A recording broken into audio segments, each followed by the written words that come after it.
today is a very special day because we've got Graham Hicks, that's Britain's strongest man. He's here from UK. He just arrived last night and he's had a little bit of a sleep, a little bit jet lagged, but today is not really the heavy bench press day. And when I say not heavy, that's not heavy for him.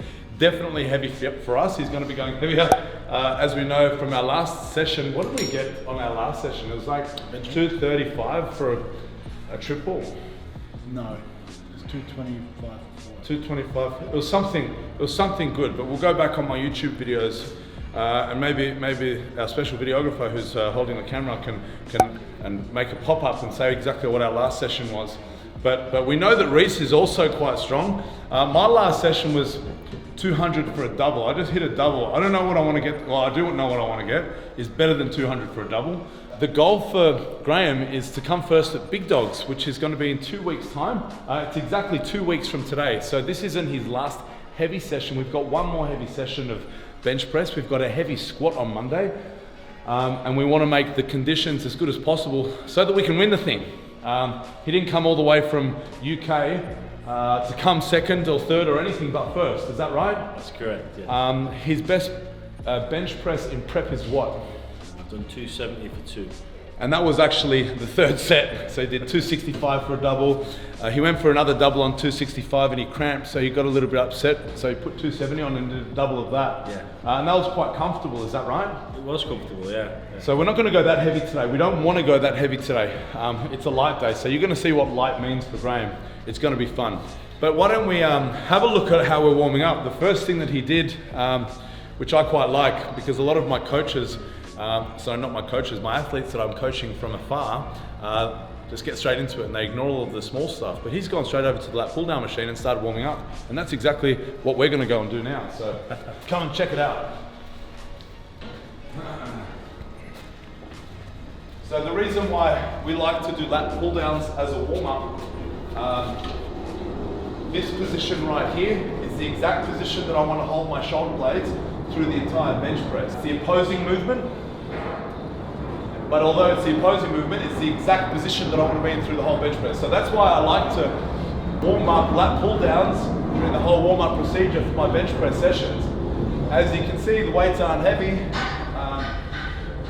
Stimulate, not annihilate. I like that one. Can I use it? I saw it somewhere on YouTube.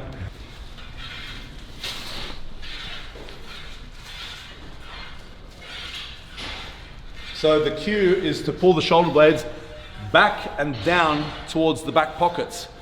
That's the optimal position for the shoulders to be in for a number of reasons. One is shoulder health, and two, it actually reduces the range of motion.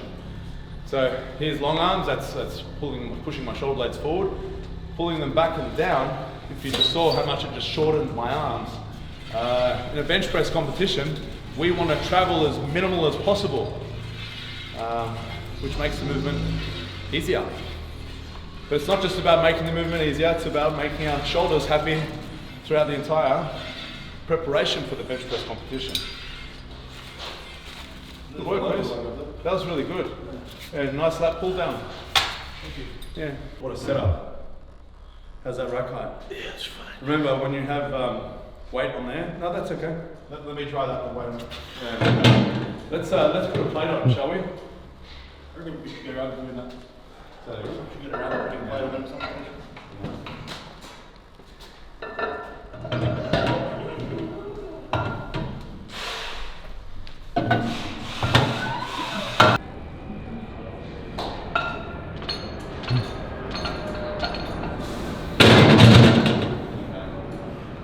So the way that I teach the bench press for everyone, I start very simply, sitting on the edge of the bench so that when you lay down into position, you don't bang your head on the bar. Let's go, Graham, lay down. Sliding back so the head is off the bench. The reason why we slide back like this is so that we can bring our feet far back enough to set up. The reason why we want the feet back here is it because it puts our hip in a position called anterior rotation. He gets up onto the balls of his feet, pushes his heels downwards, and keeps that downwards pressure through the entire movement. So he wants to keep his feet here throughout the entire movement as well, which is relatively far back, and you're going to see when he slides into position. Come down. So he's choosing his grip. What's your grip? Index finger on the outer ring? Yeah, index finger. So that's the widest legal grip that you can go in a powerlifting competition. It's not for everyone, but it's for us it's more advantageous because it means with a wider grip we don't travel as far, which means we get to press a heavier weight, hopefully, but not necessarily for everybody. Okay, so sliding into position, he's pushing his heels down. That is hip joint extension, and that starts the whole arching process. His eyes are behind the bar. From this position here, heels down, he's pulling his shoulder blades back and down towards his back pocket, just like the end position of a lat pull down. From here, he's going to take a big breath and hold his breath. 5 reps. He's holding his breath throughout the entire set here. Thinking about a bar path of straight down and straight up. The bar path isn't necessarily straight down and straight up, but that's the thought process. If he thinks about moving it in any special way, they often exaggerate the movement. So my recommendation is to always think about a straight bar path. And when you're holding the position that Graham's holding, the bar will naturally move where it's supposed to move. So stay tuned for some heavy weights, and we're going to hopefully be moving exactly the same way as he is on the lightweight. Happy to do a bit more work in between because obviously I don't know. Yeah, we're taking it slow.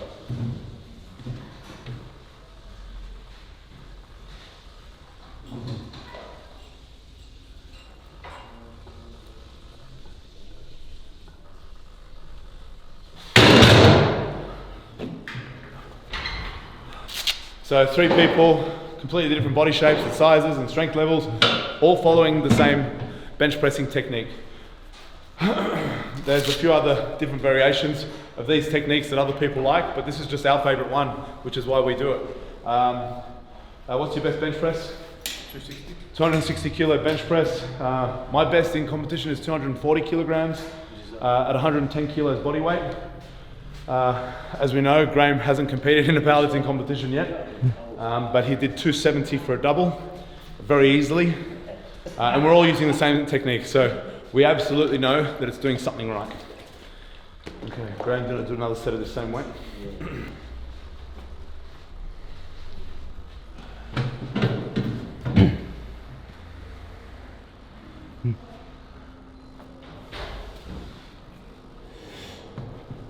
I'm going to unwrap it for you just so you get used to it.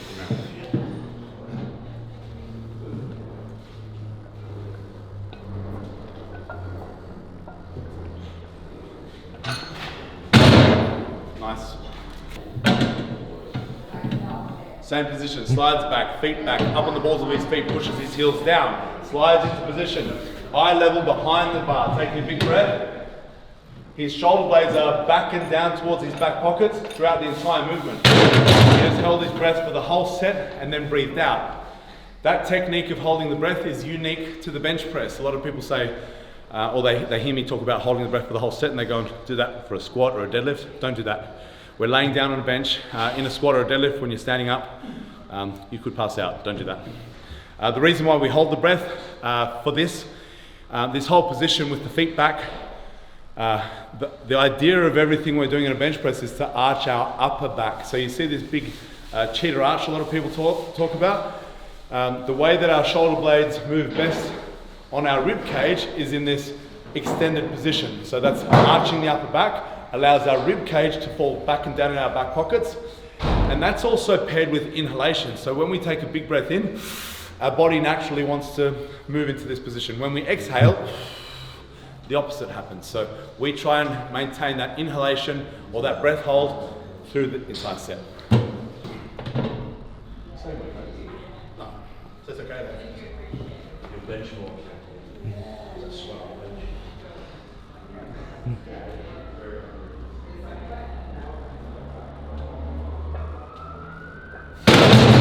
Okay, cool. So we've got 165 kilograms on the bar.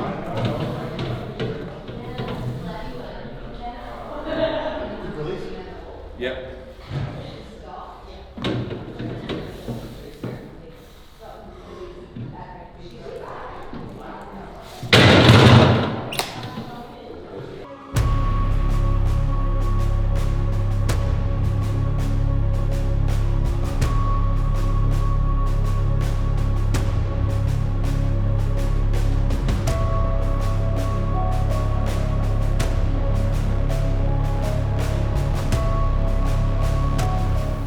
So a question that Graham just asked was, don't you pause?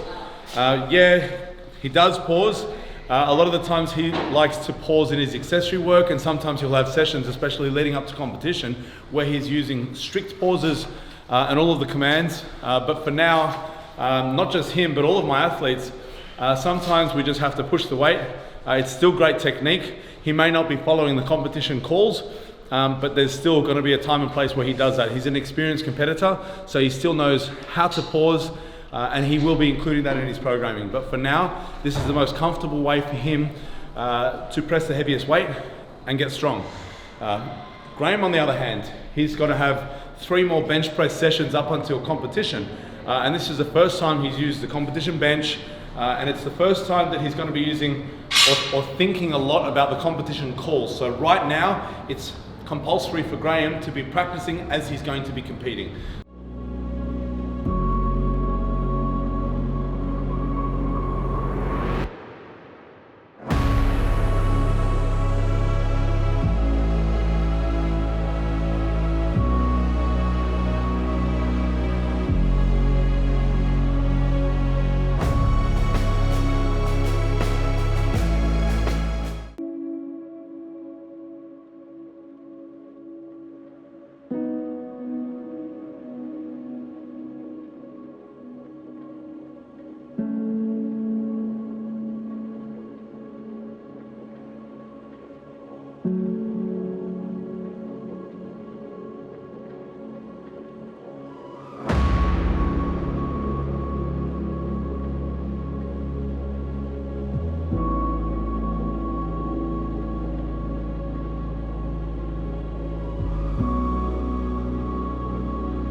So he did 2 sets of 5 at 220 kilograms, which as you saw was pretty easy for him. Now we're going to get used to the competition calls. So we've dropped it right back to 200 kilograms. This isn't enough to really fatigue him, but it is enough to be somewhat challenging. But what we need to do is get him familiar with what it sounds like to press when someone else wants you to press, not when you're ready. Okay? So, bar loaded at 200 kilograms for Graham Hicks.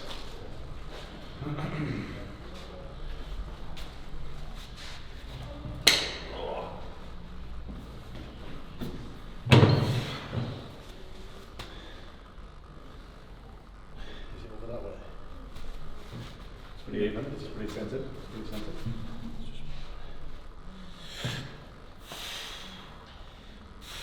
Breathing. Tight, shoulders back down, Wait for it. Start. Press. Wait for it. Rack. 3 white lights.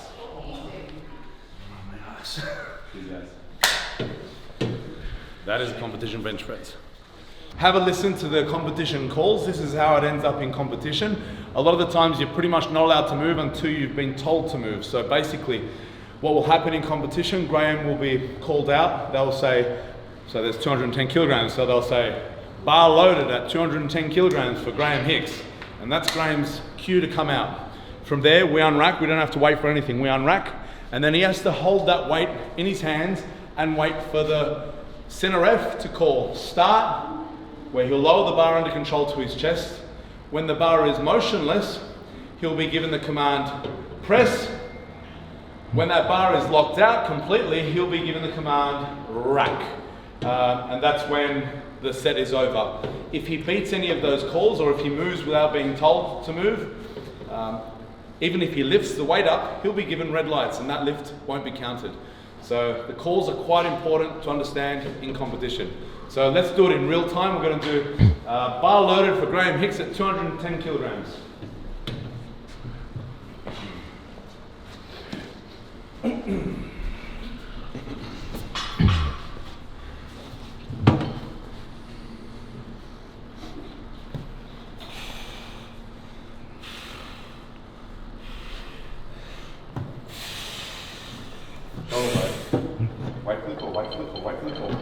Start, press, rack.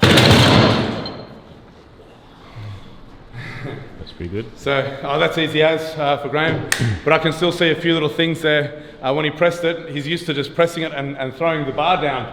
So I saw that he actually, there was a bit of a change of focus for him to have to wait for me to say rack.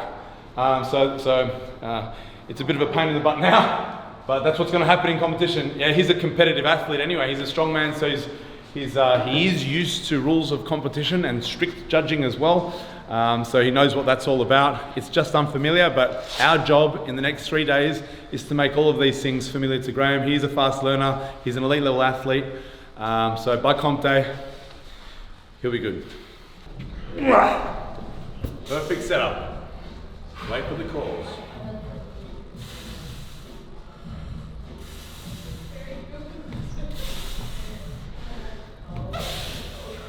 Get tight, scaps back and down. As hard as they go. Hold. Start. Press. Rack. Good job, bro. Well done. Okay. So, the accessory exercise that we're throwing in today, because he's close to competition, we're not going to have anything too much of a high impact on everything else, so it's going to interfere with recovery, but we still want to be doing the opposing muscle groups. So we did a whole bunch of push, now we're going to be doing a whole bunch of pulling exercises. That's going to be seated cable row today. Something else that I like, we've got fat grip handles. One of the determining factors of deadlift success in a powerlifting competition is grip. So those, sometimes grip strength gets in the way of being able to lift the heaviest weights possible. So I'm always trying to challenge my grip with all of my accessory exercises in the gym. It's nice and easy, so it's not too demanding. But the thick grip handles are a great way to strengthen your grip.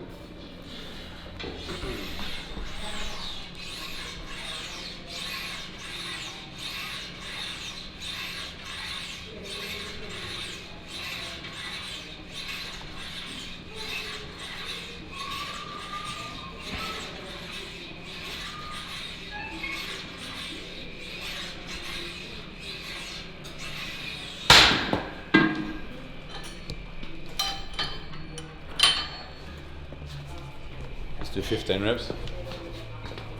Mine was way too low.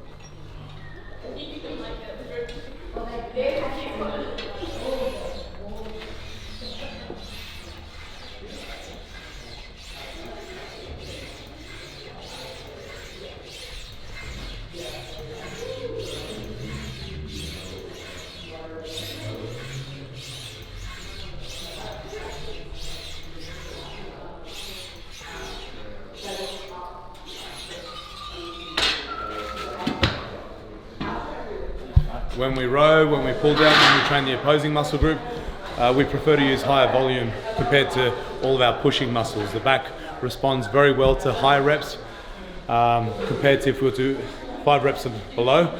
The reason for that is technical breakdown with the lower rep range. The muscles that we're working, in particular the middle back muscles, are never really strong enough to handle the same weights as the lats and the biceps. So a lot of the times when people try and go really heavy with 5 reps and under, there's a lot of technical breakdown. So that's not what we want here. Lat pull downs, you saw us doing lat pull downs to start the session. That was a warm up, that was an activation. That doesn't count with our total volume for our opposing muscle group. That's just a warm up, that's all. So now we're going to be doing actual lat pull downs. As you can see, we've got the thick grip handle again, and we're still just going to be doing moderate weight with higher reps. So we'll do sets of 12, lat pull down, thick grip. We don't go too wide either. The way that I like to do is roughly the same grip that we're going to be using for the bench press.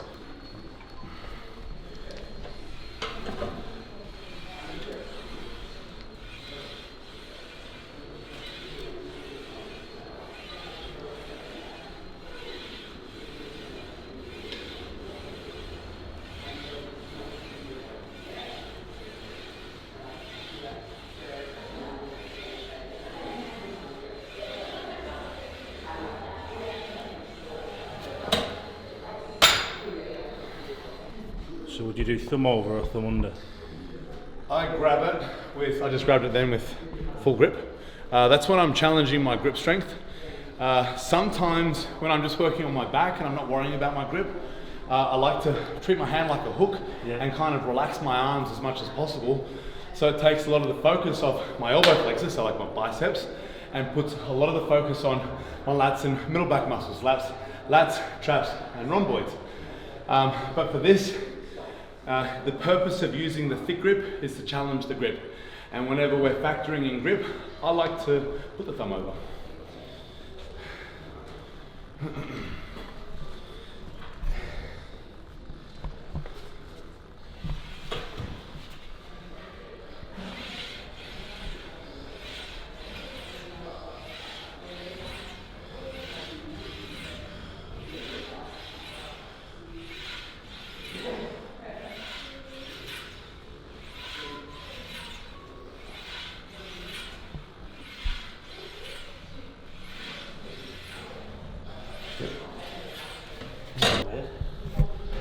So now we're doing dumbbell external rotations.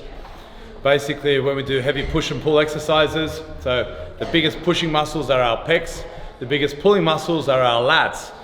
They both attach to the front of this bone here, the front of the humerus, and another action that they cause at this bone is internal rotation. So we're all about balance, so that's why we do an equal amount of pulls as our push to create structural balance. But now we need to balance out the internal rotation that we've been doing with all of our push pulling by doing external rotations. Check it out. So basically, we set up at the edge of the bench and we put our foot up. I like to place my legs so it's about a 90-degree angle and I'm facing right in the center of that, so I'm facing 45 degrees. Holding onto a dumbbell, placing the elbow just on my knee, just balancing it. Lowering the weight under control and externally rotating back to the top again. 3, I like to do 8 to 12 reps here. 4, never go to fail on these small muscles. 5, 6, stimulate, not annihilate. 7, how did that sound? Sounds familiar. 10, 11, and it's 12 reps.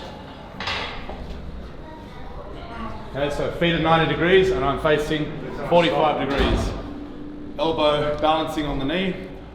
Lower it under control all the way to the bottom position. 2. All the way to the bottom. 3. Don't just drop it. Lower it under control. 4.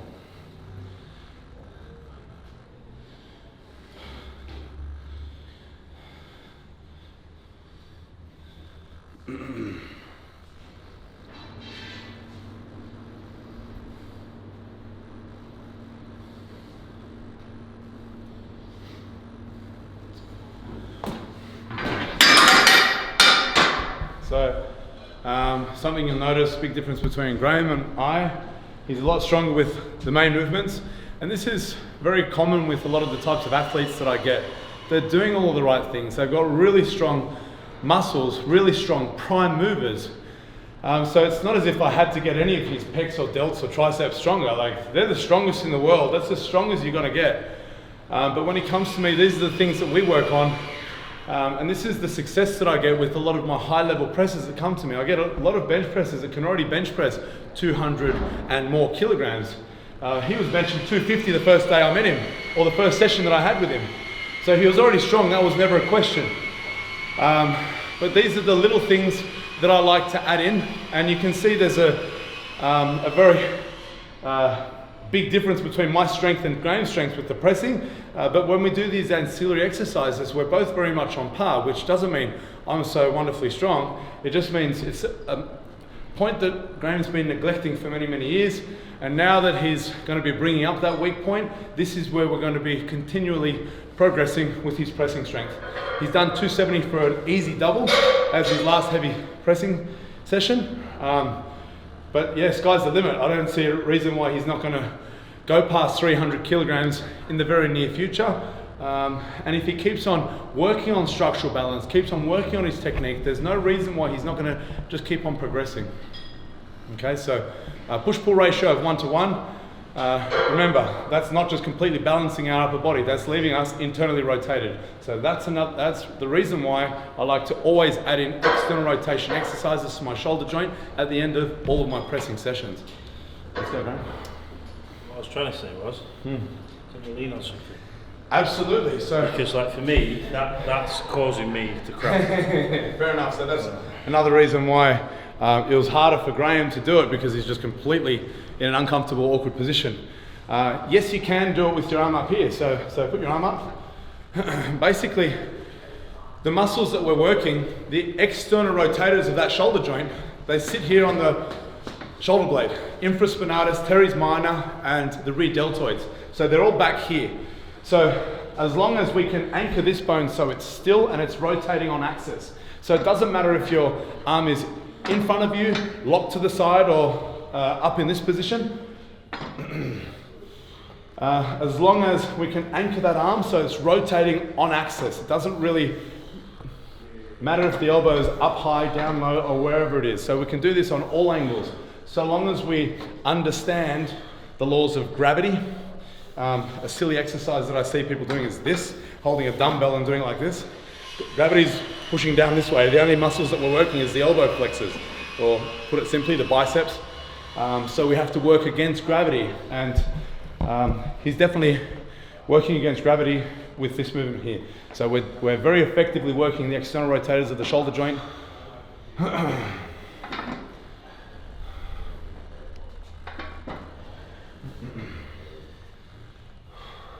Either way, 7.5 kilos. He's probably, today, probably around a 280 to 290 kilogram bench presser. So this is less than 5% of that. That's not strong enough. Sorry, Graham. He's strong as hell with all the other muscles, so there's no problem here. And I'm sure he doesn't take offense to when I say you've got a weak infraspinatus. That doesn't bruise his ego that much. I don't get asked it very often. How much do you externally rotate, bro? Okay, but these are the little things that don't get so many likes on Instagram or whatever. So you don't see a huge amount of people doing the background stuff, but it doesn't mean it's not effective. Well, I'd never heard of any of this till I met you. Yeah. So yeah. it opened my eyes to it. something that I like about a lot of people question the effectiveness of doing, 7.5 kilo dumbbell. Try it. But that was a pretty good bench press session.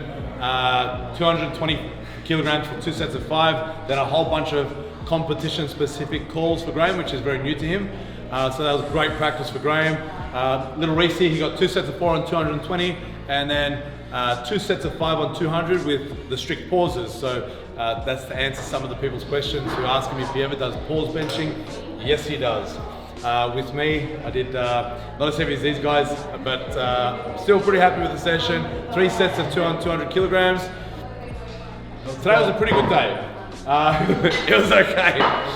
It's not much when it's not common when 200 kilogram bench press is the weakest of the group, but I'm pretty lucky to have strong training partners like this. It really makes me lift my game. So we did a whole bunch of ancillary work after that. So for those who've been following, we use a push-pull ratio of 1:1. So that means every time you see us do a bench press, we're going to do another row or pull-down variation. Straight after that, we do some extra ancillary exercises to assist in our shoulder health. So rotator cuff work and exercises to stabilize the scapula. So go back on the video, check out the whole session, write it down, do the same thing. You don't have to do the same numbers, of course. But I hope you guys enjoyed the session. Where can we find you, Graham Hicks? You just went to fist bump me. That's what he thought we were doing, but we were not. I'm not prepped for the interview. No, that's fair enough. So where can we find you? On Instagram? Instagram, yeah. What's your tag? Graham Hicks UK. Give this guy a follow. His goals are nothing short of being #1. Is that right? Of course. Stay tuned. No one wants to be #2. We've been there. Little Reese, no, that wasn't a fist bump, but we can do that again.